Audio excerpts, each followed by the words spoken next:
एक मिनिट, तुम्हाला प्रस्ताव मांडायचा आहे का मग का नाही मांडायचा ना? विचार मांडले, ठीक आहे, उत्तम आहे. खडसे साहेब बोला. मी 2 मिनिटं निर्णय घेईपर्यंत आता जास्त वेळ मला कधीच वेळ मिळत नाही. असं तर ठीक आहे, परिस्थिती बदलेल एखाद्यास. कधी बोललं मी? उलट त्या तालिका सभापतीला म्हटलं की तू जरा विश्वास आणला पाहिजे. 10 वेळा हात वर करून म्हणजे आरडाओरडा केला तर संधी मिळते आणि हात वर केला तर संधी मिळत नाही. हा माझा अनुभव इथला. नियमानुसार कार्यक्रम पत्रिकेवर मी माननीय सभापती महोदय आपल्याला सांगू इच्छितो की कार्यक्रम पत्रिका आपल्या समोर आहे. कार्यक्रम पत्रिकेवर फक्त एकनाथ खडसे यांचा नापसंतीचा प्रस्ताव आहे. ज्यावेळेस त्यांनी मांडला तर नापसंतीच्या प्रस्तावाला त्या ठिकाणी पहिल्यांदा माझं नाव यायला पाहिजे. हे पॉइंट ऑफ प्रोसिजर विचारतोय तुम्हाला. विरोधी पक्षनेत्याला मान आहे, सन्मान आहे, त्याच्याबद्दल अजिबात माझी काही हरकत नाही. त्यांनी बोललं तर मी खाली बसायला पाहिजे हे मला समजतं. परंतु कार्यक्रम पत्रिका जर पाहिली, हे बिल आहे, हे काही सर्वसाधारण दुसरी चर्चा नाही आहे, कायद्याचा बिल आहे. कायद्याच्या याच्यामध्ये तुम्ही नापसंतीचा प्रस्ताव छापलेला असेल कार्यक्रम पत्रिकेत तर ते नाव आधी घेतलं पाहिजे. ते माझा अधिकार आहे, हा माझा अधिकार आहे. या ठिकाणी ती काही संधी द्यावी हा काही उपकार नाही आहे. तुम्ही पूर्ण करा आणि असं दरडावल्यासारखं बोलायचं नाही सभापती. हो, विचारा तुमच्या सेक्रेटरीना माझा अधिकार आहे की नाही. नाही, तुमचा अधिकार आहे, पण याचा अर्थ परत परत परत परत परत परत तेच बोलायचं असं नाही. पुढच्या मुद्द्यावर परत काय बोललो मी? पहिल्यांदाच मोशन मांडा, तुमचा प्रस्ताव मांडा, मुद्द्यावर आहे. मला भरपूर मांडायचं आहे, काय हरकत नाही. चला तालिका सभापती इकडे या. किमान तासभर तरी बोललं पाहिजे, महत्वाचा विषय आहे. माननीय सभापती महोदय,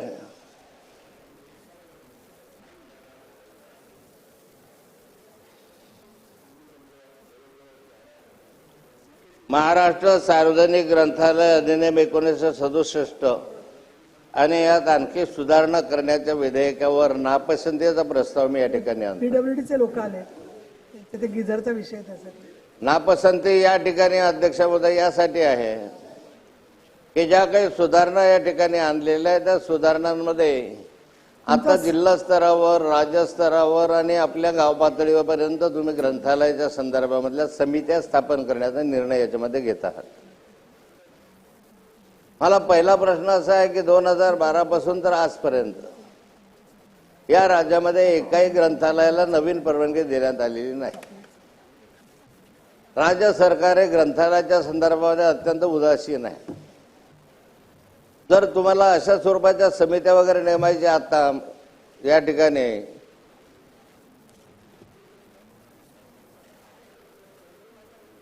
मला एक सांगायच्या संदर्भामध्ये की 2012 पासून तर आतापर्यंत किती ग्रंथालयांना तुम्ही परवानगी दिली आहे?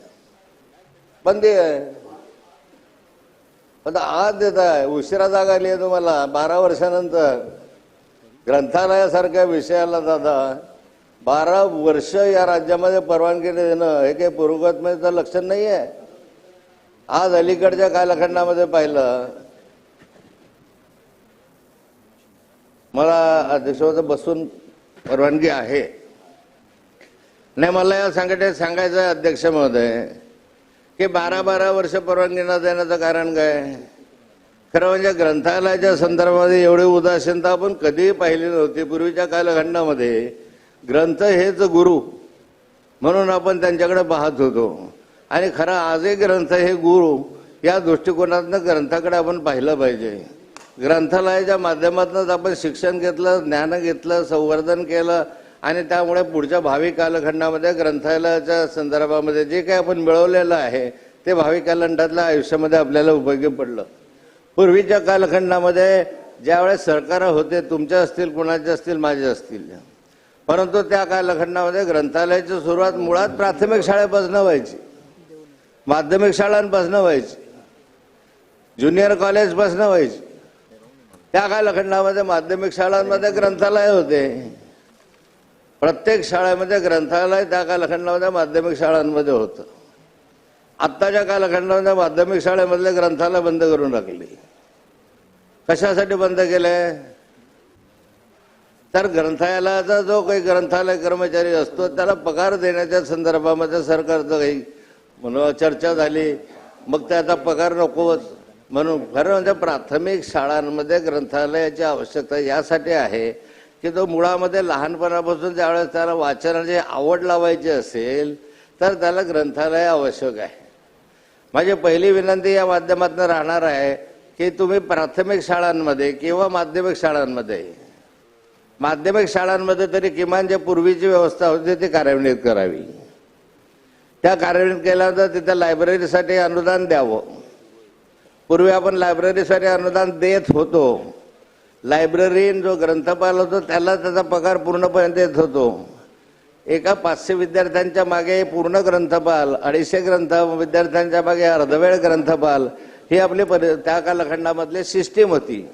ती बंद झाली. आता महाविद्यालयामध्ये आपण लायब्ररी सुरू केली. लायब्ररी सुरू केल्या महाविद्यालयामध्ये, तर महाविद्यालयामध्ये किती प्रमाणामध्ये आपण त्यांना अनुदान देतो? मुळामध्ये असं आहे की अन्य ठिकाणी अनुदान दिल्यापेक्षा जर शिक्षणाच्या व्यवस्थांमध्ये ग्रंथालयाला पण अनुदान दिलं तर त्याचा उपयोग अधिक चांगल्या रीतीनं आपल्याला या ठिकाणी करून घेता येईल. आज मला माहिती आहे की लहानपणी ज्यावेळेस मी माध्यमिक शाळांमध्ये शिकायचो त्या कालखंडामध्ये लायब्ररी ग्रामपंचायतमध्ये होती. काही ग्रामपंचायतींना लायब्ररीचं अनुदान मिळत होतं, काही लायब्ररीच्या परवानगी ग्रामपंचायतीपासून होत्या आणि काही माध्यमिक शाळांमध्ये होत्या.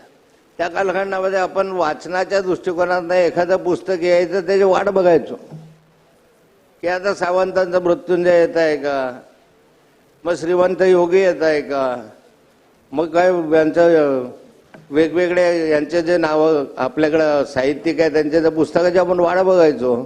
त्यासाठी लाईन लावायचो, 25 पैसे भरायचो, महिन्याला 25 पैसे भरून आपण पुस्तकाची लाईन लावत. आज या कालखंडामध्ये वाचनाची संस्कृती नष्ट झाली. वाचन संस्कृती नष्ट होते. आपण वाचतोच कुठे? जगामध्ये सगळं ज्ञान आपल्याला मिळतंय गुगलवर. हे गोष्ट जरी खरी असली तरी जे ग्रंथ आहेत मग त्याच्यामध्ये ग्रंथ म्हणजे काही ऐतिहासिक ग्रंथ असतील, काही धार्मिक ग्रंथ असतील, याच्यापुरतं मर्यादित नाही आहे. तर जगामधलं जे सारं ज्ञान या ग्रंथालयामध्ये ते निर्मित झालेलं आहे. आणि माझी मागणी राहणार आहे की ग्रंथालयांची निर्मिती करत असताना पूर्वीसारख्या परवानग्या द्याव्या. ग्रंथालय आतापर्यंत जर पाहिलं तर काही ग्रंथालय 100 वर्ष झालेत, काहींना 75 वर्ष झाले, काहींना 50 वर्ष झालेत. मग असे जे ग्रंथालय आहेत की ज्यांना 100 वर्ष झाल्याने शताब्दी साजरी केली, अशा ग्रंथालयांचा सन्मान केला गेला पाहिजे. त्या ग्रंथालय 100 वर्ष ज्यांनी ग्रंथालयाची संस्कृती चालवली अशा ग्रंथालयांचा सन्मान केला पाहिजे. 25 वर्ष, 50 वर्ष, 75 वर्ष आणि 100 वर्ष या कालखंडामध्ये याची कॅटेगरी केली पाहिजे. त्याचं मूल्यमापन केलं पाहिजे. मूल्यमापन करून त्या ठिकाणी त्यांना मोठ्या प्रमाणावर अनुदान दिलं पाहिजे. आज आपण ग्रंथालयाच्या बांधकामासाठी 25 लाखापर्यंतची मर्यादा ठेवलेली आहे. पण 25 लाखाची मर्यादा ठेवत असताना त्या ठिकाणी 25 लाख तरी मिळतात का त्यांना बांधकामासाठी? आणि आजच्या कालखंडामध्ये 25 लाखामध्ये बांधकामं होत नाही. त्यामुळे पूर्वीची जे 25 लाखाची मर्यादा आहे ती वाढवून दिली पाहिजे. ग्रंथालयाच्या संदर्भामध्ये ज्यावेळेस आपण 25 लाखाची मर्यादा वाढतो आहे त्यावेळेस अ वर्ग ग्रंथालय, ब वर्ग ग्रंथालय, क वर्ग ग्रंथालय आणि ड वर्ग ग्रंथालय अनुदान या ठिकाणी ड वर्गापासून क वर्गापर्यंत देत असताना जे अनुदान मिळतं आपल्याला ते वार्षिक अनुदान आपण त्यांना देतो. एका वर्षाला अनुदान देत असताना त्याच्यामधला निम्म्या खर्च हा तिथल्या कर्मचाऱ्यासाठी करावा असं म्हणतोय. साधारणतः ड वर्ग जर आपलं ग्रंथालय असेल तर त्या ड वर्ग ग्रंथालयासाठी 48,000 रुपयाचं अनुदान आपण त्या ठिकाणी देतो. आणि 48,000 पैकी 24,000 रुपये हे आपण त्याच्या कर्मचाऱ्याच्या पगारासाठी देतो. उरलेल्या 24,000मध्ये त्यानं पुस्तकं घ्यावेत, त्याची देखभाल करावी, त्याचं रक्षण करावं, संरक्षण करावं, वाइंडिंग करावं, बाइंडिंग करावं. आता हे बाइंडिंग करत असताना जुने पुस्तकाचं जतन करायचं, बाइंडिंग करायचं असलं तरी त्याला 24,000 कमी पडतात. अशा ठिकाणी जे पूर्वीच्या सिस्टीम तुमची आहे त्याच्यामध्ये खरोखर ग्रंथालयाकडे लक्ष द्यायचं असेल त्याच्यात बदल केला पाहिजे.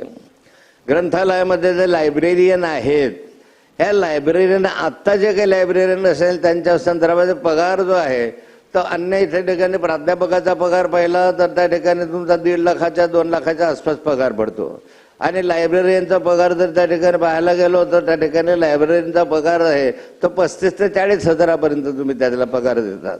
त्याच्यामध्ये मग अर्धवेळ माझं म्हणणं असं आहे की 500 विद्यार्थी असो का 250 विद्यार्थी असो ग्रंथपाल हा त्या ठिकाणी नियुक्त केला पाहिजे आणि त्याची वेतन श्रेणी समान असली पाहिजे. ग्रंथपाल अशा अर्धवेळ ग्रंथपाल ही कल्पनाच नाही. तो दिवसभरच ग्रंथालयामध्ये उभा राहिला पाहिजे.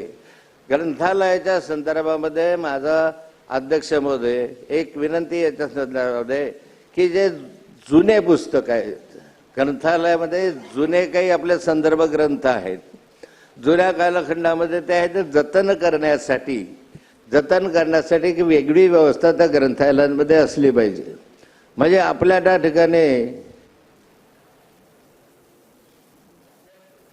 दिसतं हे उंच माणूस बसला ना मध्ये त्यामुळे तुमच्यातलं माझं काही दिसत नाही त्याच्यामध्ये नाही बसू दे बस. तर ग्रंथालयाच्या मध्ये या व्यवस्था निर्माण कराव्या जेणेकरून ग्रंथालयाची चळवळ जी आहे ते चळवळ वाढली पाहिजे विस्तारली पाहिजे आणि समाजापर्यंत ती गेली पाहिजे.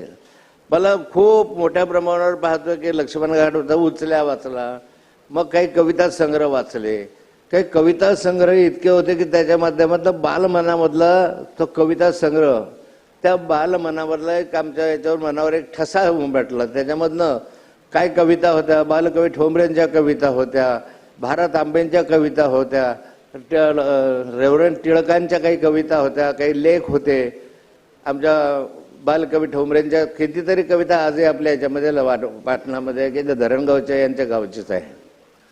अजूनही बालकवी ठोंबरेंचं स्मारक अजून पूर्ण झालं नाही. गुलाबराव ते पूर्ण करावं अशी माझी इच्छा आहे. बालकवी ठोंबरेंचं स्मारक आपण म्हटलं ते अजूनपर्यंत झालं नाही. बहिणाबाईचं स्मारक म्हटलं ते अजून झालं नाही. बहिणाबाईच्या कविता आपण म्हटलो त्या संदर्भामधले अजून तेपर्यंत ते व्हायला पाहिजे. तो विषय याच्यामध्ये नाही आहे. परंतु ह्या लहानपणी मी याच्यासाठी सांगतो आपल्याला याचं महत्त्व की बालवयामध्ये ज्यावेळेस आम्ही शिकायचो किंवा तुम्ही शिकायचे त्यावेळेस ज्या कविता होत्या त्या कविता मुळामध्ये आपण याच्यामधनं काढून टाकल्या. परंतु ज्या जुन्या कविता होत्या त्या तरी संग्रहित असल्या पाहिजे की नाही. मला ज्या छत्रपती शिवाजी महाराजांचा आदर्श समोर ठेवून काही मावळ्यांची कविता होती काही बालकवी ठोंबऱ्यांच्या होत्या की श्रावण मासी हर्ष मानसी हिरवळ दाटे चोहीकडे क्षणात शिरवे क्षणात हिरवे हा एक कविता संग्रह जो बालकवी ठोंबरेंचा त्या ठिकाणी होता. भारत आंबेंचं होतं की कविता किती चांगल्या कवितांचा मनावर ठसा उमटला. त्यानं करुण रस की एक पक्षी मरतो आहे त्याला बाण मारलेला आहे आणि तो त्याच्या बाळांकडे जातोय आणि त्या बाळांना तर सांगतोय की आहा मधुर गावनी रमविले सकाळी जना कृतज्ञ मज मारतील ही मनी कल्पना. मला का मारलंय मी यांचा काय गुन्हा केला. तो बाल मनावर उमटलेला ठसा आहे करुण रसायनं असलेला असा. तो मावळा ज्यावेळेस येतो छत्रपती शिवरायाचा आणि छत्रपती शिवराय रात्री त्याची परीक्षा घ्यायला जातात तो मावळा त्या छत्रपती शिवरायाला म्हणतो खबरदार जरा टाच मारुले जाल पुढे चिंदड्या उडवीन राई राई एवढ्या. कुण्या गावाच्या पाठीला आपण कुठे चाललेला आहात हे ज्यावेळेस म्हणतोय मावळ्याची कविता त्यावेळेस अंगावर रोमांच उभे राहतो. एबीपी माझा उघडा डोळे बघा नीट.